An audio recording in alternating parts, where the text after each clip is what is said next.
ಇದು ಬಾಗಲಕೋಟೆಯ ಬಸವೇಶ್ವರ ವೀರಶೈವ ವಿದ್ಯಾವರ್ಧಕ ಸಂಘದ ಬಿಇಸಿ ಧ್ವನಿ. ಇನ್ನು ಮುಂದೆ ಕೇಳಿ, ಬಸವ ಜಯಂತಿಯ ಕುರಿತು ಮಾತನಾಡುತ್ತಾರೆ ಕವಿಯತ್ರಿ ಹಾಗೂ ಲೇಖಕಿ ಪ್ರಿಯಾ ಪ್ರಾಣೇಶ್ ಹರಿದಾಸ್.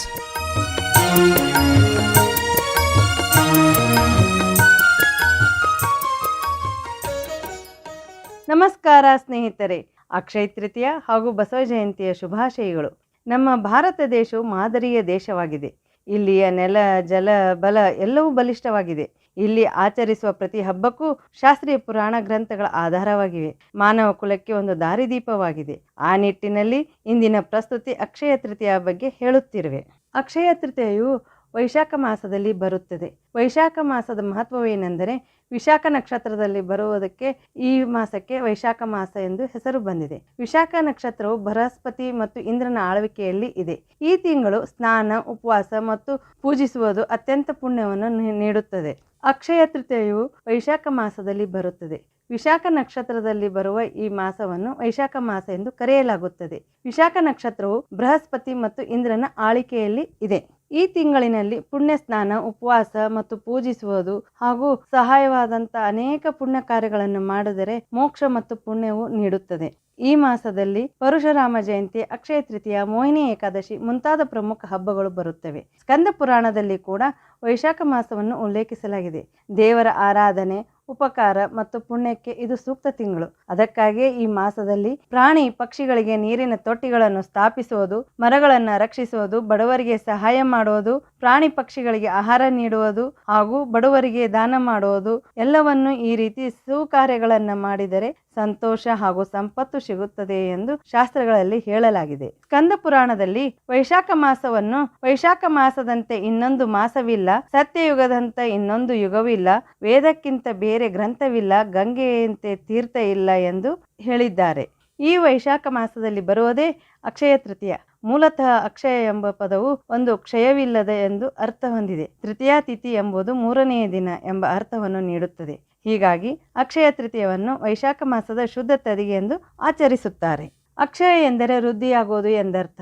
ಎಲ್ಲರೂ ಶ್ರೇಷ್ಠವಾದ ವಿಶೇಷವಾದ ಕೆಲಸವನ್ನು ಕೈಗೊಳ್ಳುತ್ತಾರೆ, ಏಕೆಂದರೆ ಶುಭ ಕಾರ್ಯಗಳು ವೃದ್ಧಿ ಆಗುತ್ತವೆ ಎಂದು ಎಲ್ಲ ಗ್ರಂಥಶಾಸ್ತ್ರಗಳು ಹೇಳುತ್ತವೆ. ಖರೀದಿ ಮಾಡುವಂತಹ ಬೆಳ್ಳಿ, ಬಂಗಾರ ಏನೇ ಇದ್ದರೂ 3.5 ಮುಹೂರ್ತ ಇರುವುದರಿಂದ ಒಳ್ಳೆಯ ಕೆಲಸ ಮಾಡಿದರೂ ಶುಭವಾಗುತ್ತದೆ.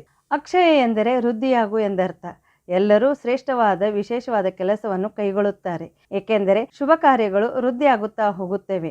ಈ ದಿನ ವಿಶೇಷವಾಗಿ ಖರೀದಿ ಮಾಡುವಂತಹ ಬೆಳ್ಳಿ, ಬಂಗಾರ ಯಾವುದೇ ಏನೇ ಕೆಲಸವಿರಲಿ, ಖರೀದಿಯಾಗಲಿ 3.5 ಮುಹೂರ್ತ ಇರುವುದರಿಂದ ವೃದ್ಧಿಯಾಗುತ್ತದೆ ಎಂದು ಎಲ್ಲವನ್ನು ಕೈಗೊಳ್ಳುತ್ತಾರೆ. ಭವಿಷ್ಯತ್ ಪುರಾಣದಲ್ಲಿ ಶ್ರೀಕೃಷ್ಣ ಪರಮಾತ್ಮನೇ ಅಕ್ಷಯ ತೃತೀಯಾದ ಅಸಾಧಾರಣ ಮಹಿಮೆಯನ್ನು ವರ್ಣಿಸಿರುವುದಾಗಿ ಉಲ್ಲೇಖವಿದೆ.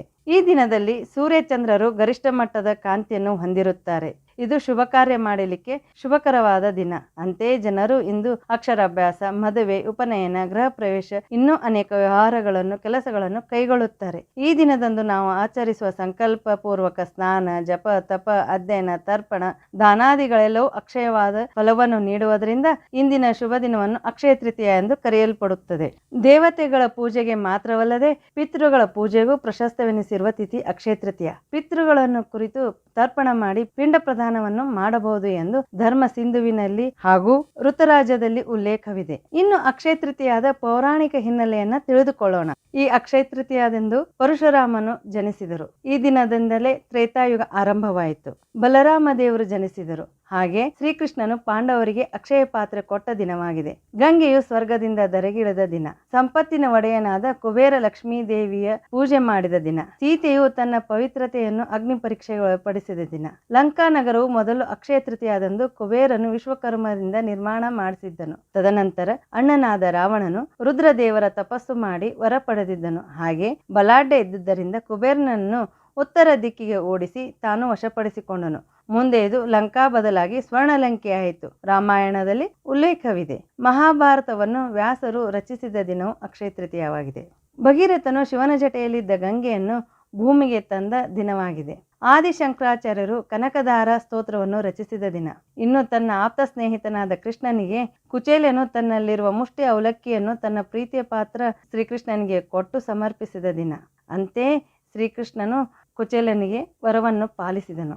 ಹಾಗೆ ಅಣ್ಣ ಜಗಜ್ಯೋತಿ ಬಸವಣ್ಣ ಹುಟ್ಟಿದ ದಿನವಾಗಿದೆ. ಲೌಕಿಕ ಸಾಧನೆ, ಲೌಕಿಕ ಫಲ ಎರಡೂ ಕ್ಷಯ ತಾತ್ಕಾಲಿಕವಾಗಿದೆ. ಪಾರಮಾರ್ಥಿಕ ಸಾಧನೆ, ಪರಮ ಪುರುಷಾರ್ಥ ಫಲ ಈ ಎರಡು ಅಕ್ಷಯವಾಗಿದೆ. ನಾಶವಾಗದ ಸಾಧನೆ ಮತ್ತು ಮೋಕ್ಷವೆಂಬ ಶಾಶ್ವತ ಸುಖಕ್ಕೆ ಕಾರಣವಾಗಿದೆ.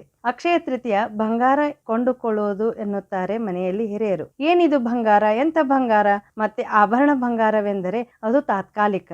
ಇಂದು ನಮ್ಮದು, ಮತ್ತೆ ನಾಳೆ ಮತ್ತೊಬ್ಬರದಾಗುತ್ತದೆ. ಶಾಶ್ವತವಾಗಿ ನಾಶವಾಗದ ಬಂಗಾರ ಇದು ಪರರಿಂದ ಪರರಿಗೆ ವರ್ಗಾವಣೆ ಆಗುತ್ತಾ ಹೋಗುತ್ತದೆ. ಆದರೆ ಭಗವಂತನ ನಾಮಸ್ಮರಣೆ ಎಂಬ ಬಂಗಾರವನ್ನು ನಾವು ಸ್ಮರಣೆ ಮಾಡಬೇಕು ಎಂದು ಜ್ಞಾನಿಗಳು ಹೇಳುತ್ತಾರೆ. ಪುರಂದಾಸರು ಹೇಳುತ್ತಾರೆ, ರಂಗನಾಥನ ದಿವ್ಯಮಂಗಳ ನಾಮವೆಂಬ ಬಂಗಾರವಿಡಬಾರೆ, ಇದು ನಿನಗೊಪ್ಪುವ ಬಂಗಾರ, ಇದೇ ಇಡುವು ತೊಡು ಶಾಶ್ವತ ಸುಖ ಸೂರಾಡು ಎನ್ನುತ್ತಾರೆ. ಹರಿನಾಮ ತಂದು ಕೊಡುವಂಥ ಸುಖವೇ ನಿಜವಾದ ಬಂಗಾರದಂಥ ಸುಖ. ಅದಕ್ಕೂ ಮಿಗಿಲಾಗಿ ಹೌದು, ಯಾಕೆ ಕಲಿಯುಗದಲ್ಲಿ ಹರಿನಾಮವೇ ಸಾಧಕ ಮತ್ತೆ ತಾರಕ. ಶರೀರ ನಾಶವಾಗುತ್ತದೆ, ಅದಕ್ಕಾಗಿಯೇ ಶರೀರವಿರುವವರೆಲ್ಲರೂ ಕ್ಷರರು. ಲಕ್ಷ್ಮೀದೇವಿ ಅಪ್ರಾಕೃತಿಕ ಶರೀರ ಹೊಂದಿದವರು. ನಾಶವಿಲ್ಲದ ಅವಳ ಶರೀರಕ್ಕೆ ಅವಳು ಅಕ್ಷರಳು. ಈ ಕ್ಷರ ಅಕ್ಷರಗಿಂತ ನಾನು ಉತ್ತಮ, ಪುರುಷೋತ್ತಮ ಎಂದು ಸರ್ವೋತ್ತಮನಾದ ಶ್ರೀಕೃಷ್ಣನು ಗೀತೆಯಲ್ಲಿ ಸಾರುತ್ತಾನೆ. ಭಗವಂತನ ನಾಮ ನಾಲಿಗೆ ಮೇಲಿದ್ದರೆ ಅಕ್ಷಯ ಫಲ ಕೊಡುತ್ತದೆ. ನಾವು ಪರಮಾತ್ಮನಿಗೆ ಕೊಡುವುದು ಕ್ಷಯ ಮತ್ತು ಮಿತ. ಆದರೂ ಅವನದೇ ಕೆರೆಯ ನೀರನ್ನು ಕೆರೆಗೆ ಚೆಲ್ಲಿ ಎಂಬ ದಾಸರ ಉಕ್ತಿಯಂತೆ ಆತನು ಕೊಟ್ಟರೆ ಅನಂತ ಮಡಿಮಾಡಿ ಕೊಡುವನು, ಅದು ಅಕ್ಷಯವಾಗಿ ಅಮಿತವಾಗಿರುತ್ತದೆಂದು ದಾಸರು ಹೇಳುತ್ತಾರೆ. ಆಪತ್ತಿನಲ್ಲಿ ದ್ರೌಪದಿ ಕೊಟ್ಟದ್ದು ಕೇವಲ ಭಕ್ತಿ ಪುಷ್ಪ, ಕೃಷ್ಣ ಮರಳಿ ಕೊಟ್ಟದ್ದು ಅಕ್ಷಯ ವಸ್ತ್ರ. ತೊಳೆದಿಟ್ಟ ಅಕ್ಷಯ ಪಾತ್ರೆಯಿಂದ ಅಕ್ಷಯ ಅಡಿಗೆಯನ್ನ ಉಣಬಡಿಸಿದನು. ದ್ರೌಪದಿಗೆ ದೊರಕಿಸಿಕೊಟ್ಟದ್ದು ಶ್ರೀಕೃಷ್ಣನೇ. ಒಪ್ಪಿಡಿ ಅವಲಕ್ಕಿಗೆ ಕುಚೇಲನಿಗೆ ಅಖಿಲಾರ್ಥ ಕೊಟ್ಟ ಕರುಣಾನಿಧಿ. ತರುಳ ಧ್ರುವರಾಯನಿಗೆ ಭಕ್ತ ವಿಭೀಷಣನಿಗೆ ಅಕ್ಷಯ ಪಟ್ಟವನ್ನಿಟ್ಟ. ಅಹಲ್ಯೆ ಅಕ್ಷಯ ಸೌಭಾಗ್ಯ, ಶಬರಿ ಸದ್ಗತಿ ಪಡೆದರು. ಹನುಮಂತ ದೇವರು ಬೇಡಿ ನಿಜ ಭಕ್ತಿ ಪಡೆದವರು. ಜಯ ವಿಜಯರು ಅಕ್ಷಯ ಸುಖದ ಸದ್ಗತಿ ಪಡೆದರು. ಅಕ್ಷಯ ದಾತನಿಂದ ಅಕ್ಷಯ ಸುಖ ಪಡೆದವರ ಪಟ್ಟಿ ಅಕ್ಷಯವಾಗಿ ಬೆಳೆಯುತ್ತದೆ. ಹಿರಿಯರು ಹೇಳಿದಂತೆ ಇಂದು ಬಂಗಾರ ಕೊಳ್ಳೋಣ, ಕೂಡಿಸಿ ಉಳಿಸಿ ಬೆಳೆಸೋಣ. ಭಗವಂತನ ನಾಮವೆಂಬ ದಿವ್ಯ ಬಂಗಾರ ಉಚ್ಚರಿಸಿದವರಿಗೆ ಅಕ್ಷಯ ಸುಖ ಕೊಡೋಣ. ಹಿರಿಯರು ಹೇಳಿದಂತೆ ಇಂದು ಬಂಗಾರ ಕೊಳ್ಳೋಣ, ಕೂಡಿಸೋಣ, ಬೆಳೆಸೋಣ. ಭಗವಂತನ ನಾಮವೆಂಬ ದಿವ್ಯ ಬಂಗಾರ ಉಚ್ಚರಿಸಿದವರಿಗೆ ಅಕ್ಷಯ ಸುಖ ಕೊಡುವನು ಎಂದು ತಿಳಿಯೋಣ.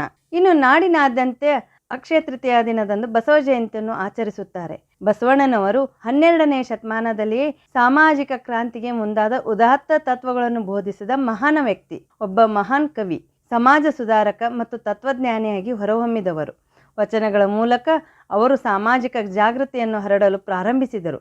ಬಿಜ್ಜಳನ ರಾಜ್ಯದ ಮುಖ್ಯಮಂತ್ರಿಯಾಗಿದ್ದ ಬಸವಣ್ಣನವರು ಅನುಭವ ಮಂಟಪವನ್ನು ಸ್ಥಾಪಿಸಿದರು. ತದನಂತರ ಎಲ್ಲ ವರ್ಗದ ಜನರ ಜೀವನದ ಆಧ್ಯಾತ್ಮಿಕ ವಿಷಯಗಳನ್ನು ಮುಕ್ತವಾಗಿ ಚರ್ಚಿಸಲು ಸಾಮಾನ್ಯ ಕೇಂದ್ರವಾಯಿತು. ಕಾಯಕಕ್ಕೆ ಪ್ರಧಾನ ಆದ್ಯತೆಯನ್ನು ನೀಡಿ ಭಕ್ತಿ ಮಾರ್ಗವನ್ನು ಪ್ರತಿಪಾದಿಸಿದ ಅಪರೂಪದವರು. ಬಸವಣ್ಣನವರು ಕೇವಲ ಸಾಮಾಜಿಕ ಕ್ರಾಂತಿಗೆ ಮಾತ್ರ ಸೀಮಿತಗೊಳಿಸದೆ ಭಕ್ತಿ ಮತ್ತು ರಾಜತಂತ್ರವನ್ನು ಜೊತೆಗೆ ನಡೆಸಲು ಪ್ರೇರಕ ಶಕ್ತಿಯಾಗಿ, ಮಾರ್ಗದರ್ಶಕರಾಗಿ, ಚೈತನ್ಯವೂ ಆಗಿ ಇಂದು ಅಜರಾಮರಾಗಿದ್ದಾರೆ. ವೇದಶಾಸ್ತ್ರಗಳಲ್ಲಿನ ಅರಿವನ್ನು ಸಾಮಾನ್ಯ ಜನರಿಗೆ ಸರಳ ಆಡುವ ಮಾತಿನಲ್ಲಿ ವಚನಗಳ ಮೂಲಕ ಜನರಲ್ಲಿ ಭಕ್ತಿರಸ ತುಂಬಿದರು. ಹಾಗೆ ಸ್ತ್ರೀ ಸಮಾನತೆಯನ್ನು ಬಲಿಷ್ಠಗೊಳಿಸಿದರು. ಒಟ್ಟಾರೆ ಅವಲೋಕನವೆಂದರೆ ನಾವು ಮನುಷ್ಯರೆಲ್ಲರೂ ಭಾರತೀಯ ಸಂಪ್ರದಾಯದ ಹಬ್ಬ ಹರಿದಿನದ ಆಚರಿಸೋಣ. ಅದರ ಜೊತೆ ಅಲ್ಲಿರುವ ತತ್ವಗಳನ್ನು ತಿಳಿದು ಆಚರಿಸೋಣ. ಅಂದರೆ ಮಾನವ ಜನ್ಮ ಹುಟ್ಟಿದ್ದಕ್ಕೆ ಸಾರ್ಥಕವಾಗುತ್ತದೆ. ಹಾಗೆ ಶಾಂತಿ ನೆಮ್ಮದಿ ನೆಲೆಸಿ ಶಾಂತಿ ಪ್ರಕೃತಿದತ್ತ ಸಾಗುತ್ತದೆ. ಇಂದು ಅಕ್ಷಯ ತೃತೀಯ ನಾವೆಲ್ಲರೂ ಜೀವನಕ್ಕೆ ಅವಶ್ಯವಾಗಿರುವ ನಮ್ಮೆಲ್ಲರಲ್ಲಿ ಸಲಹುತ್ತಿರುವ ಆ ದೇವರನ್ನ ನೆನೆಯೋಣ. ದ್ವೇಷ ಭಾವಗಳನ್ನು ತೊರೆದು ಪ್ರೀತಿ ಸೌಹಾರ್ದತೆಯಿಂದ ಇದ್ದು ಜ್ಞಾನ ಭಕ್ತಿ ವೈರಾಗ್ಯ ಬೇಡಿಕೊಂಡು ಇರೋಣ. ನಿತ್ಯದಲ್ಲಿ ಅವನ ಉಪಾಸನೆ ಮಾಡುತ್ತಾ ಆ ದೇವನಿಗಾಗಿ ದಿನದ ಸ್ವಲ್ಪ ಸಮಯ ಪ್ರಾರ್ಥಿಸಿ ನೀ ಕೊಟ್ಟ ಜನ್ಮ ನಿನಗೆ ಸೇವೆ ಮಾಡಲು ಅವಕಾಶ ಕೊಡು ಎಂದು ಬೇಡಿಕೊಳ್ಳೋಣ. ಸರ್ವೇ ಜನ ಸುಖಿನೋ ಭವಂತು. ಈ ಅಕ್ಷಯ ಎಲ್ಲರ ಪಾಲಿಗೆ ಆರೋಗ್ಯ, ಐಶ್ವರ್ಯ, ಸುಖ, ಶಾಂತಿ, ನೆಮ್ಮದಿ ಎಲ್ಲವನ್ನು ಕೊಡಲಿ ಎಂದು ಮಗದೊಮ್ಮೆ ಶುಭಾಶಯಗಳು. ನನ್ನದೊಂದು ಹನಿಗವನ. ಮನುಷ್ಯ ಶಾಂತಿ ಸಹನೆಯಲ್ಲಿ ಅಕ್ಷಯವಾಗೋಣ. ಮನುಷ್ಯ ಶಾಂತಿ ಸಹನೆಯಲ್ಲಿ ಅಕ್ಷಯವಾಗೋಣ. ಮೋಹ ಮದ ಲೋಭ ಮತ್ಸರ ದ್ವೇಷಗಳ ಕ್ಷಯಿಸೋಣ. ಮೋಹ ಮದ ಲೋಭ ಮತ್ಸರ ದ್ವೇಷ ಗುಣಗಳ ಕ್ಷಯಿಸೋಣ. ಜ್ಞಾನ ಭಕ್ತಿ ವೈರಾಗ್ಯ ಹೆಚ್ಚಿಸಿ ಕ್ಷೋಣಿಯೊಳಗೆ ಇರೋಣ. ಜ್ಞಾನ ಭಕ್ತಿ ವೈರಾಗ್ಯ ಹೆಚ್ಚಿಸಿ ಕ್ಷೋಣಿಯೊಳಗೆ ಇರೋಣ. ಎಲ್ಲರಲ್ಲಿ ತೋರುತ್ತಾ ಕ್ಷಮೆಯಿಂದ ಬಾಳೋಣ. ಎಲ್ಲರಲ್ಲಿ ತೋರುತ್ತಾ ಕ್ಷಮೆಯಿಂದ ಬಾಳೋಣ. ಆ ಮನುಜನೇ ನಿಜವಾದ ಅಕ್ಷಯ. ಆ ಮನುಜನೇ ನಿಜವಾದ ಅಕ್ಷಯ. ಧನ್ಯವಾದಗಳು. ಇದುವರೆಗೆ ಬಸವ ಜಯಂತಿಯ ಕುರಿತು ಮಾತನಾಡಿದವರು ಕವಯತ್ರಿ ಹಾಗೂ ಲೇಖಕಿ ಪ್ರಿಯಾ ಪ್ರಾಣೇಶ್ ಹರಿದಾಸ್. ಕಾರ್ಯಕ್ರಮ ಪ್ರಸಾರವಾಗಿದ್ದು ಬಾಗಲಕೋಟೆಯ ಬಸವೇಶ್ವರ ವೀರಶೈವ ವಿದ್ಯಾವರ್ಧಕ ಸಂಘದ ಬಸವೇಶ್ವರ ತಾಂತ್ರಿಕ ಮಹಾವಿದ್ಯಾಲಯದ ಸಮುದಾಯ ಬಾನುಲಿ BEC ಧ್ವನಿ 90.4 FM ಕಂಪನಾಂಕಗಳ ಮೇಲೆ. ಬಸವಣ್ಣ ಮರ್ತ್ಯಲೋಕಕ್ಕೆ ಬಂದು, ಬಸವಣ್ಣ ಮರ್ತ್ಯಲೋಕಕ್ಕೆ ಬಂದು, ಮಹಾಮನೆಯ ಕಟ್ಟಿ, ಬಸವಣ್ಣ ಮರ್ತ್ಯಲೋಕಕ್ಕೆ ಬಂದು, ಮಹಾಮನೆಯ ಕಟ್ಟಿ, ಭಕ್ತಿ ಜ್ಞಾನವೆಂಬ ಜ್ಯೋತಿಯ ನೆತ್ತಿ ತೋರಲು, ಸುಜ್ಞಾನವೆಂಬ ಪ್ರಭೆ ಪಸರಿಸಿತಯ್ಯ ಜಗದೊಳಗೆ, ಜಗದೊಳಗೆ, ಜಗದೊಳಗೆ. ಬಸವಣ್ಣ ಮರ್ತ್ಯಲೋಕಕ್ಕೆ ಬಂದು, ಬಸವಣ್ಣ ಮರ್ತ್ಯಲೋಕಕ್ಕೆ ಬಂದು.